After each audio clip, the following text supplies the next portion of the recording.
વિધિની વક્રતા તો જુઓ. પહેલાંના જમાનામાં એટલે કે અમારા લોકોના જમાનામાં ક્યાંય ઘરડા ઘર નહોતા.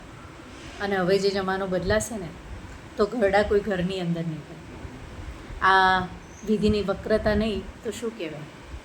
પહેલાં અમે લોકો માનતા, મારા અહીંયા મિત્રો જે મારી ઉંમરના હશે ને બધા માનશે કે હા હું સાચું કહું છું. અમારા જેટલા મા બાપ હતા એમના મા બાપ હતા અમારા માટે ભગવાન બરાબર.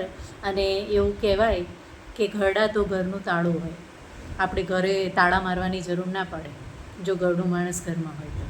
અને હવેનો જમાનો જે આવતો જાય છે, હજી થોડીક સારી પેઢી છે, પણ હવેની જે પેઢી આવશે ને એ તો સાવ બદલાઈ જવાની લાગે છે.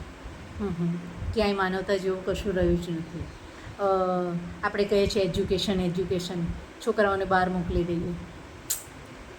મોકલી દઈએ, છોકરાઓ કમાય છે, સારી લાઈફ જીવે છે, પણ જેણે એમને સારી લાઈફ આપી છે ને એમને ભૂલી જાય છે. પેલું પારકું પાણી આવે છે ને એના રૂપિયા, એટલે જે કમાય છે રૂપિયા ઉપર જલસા તો એ જ કરે છે. રિયલી માએ કરવા જોઈએ, બાપે કરવા જોઈએ. આશીર્વાદ તો એમના છે જે આપણે જીવીએ છીએ ને સાચી રીત તો એ જ છે. પણ અત્યારની પેઢીને જેટલું જલ્દી તમે લોકો સમજાવી શકો ને એટલું આપણા માટે સારું છે. ભાઈ અમે તો અમારા દીકરાને સમજાવીએ છીએ. જેટલું સમજશે કે નહીં સમજે આઈ ડોન્ટ નો, પણ સારું પીરસવું એ આપણી ફરજ છે. શું કહેવું. ગરડા છે, મોભ છે, નીવ છે ને તો આપણે મજબૂત છીએ. આશીર્વાદ છે તો આપણે આગળ છીએ. સાચું ને?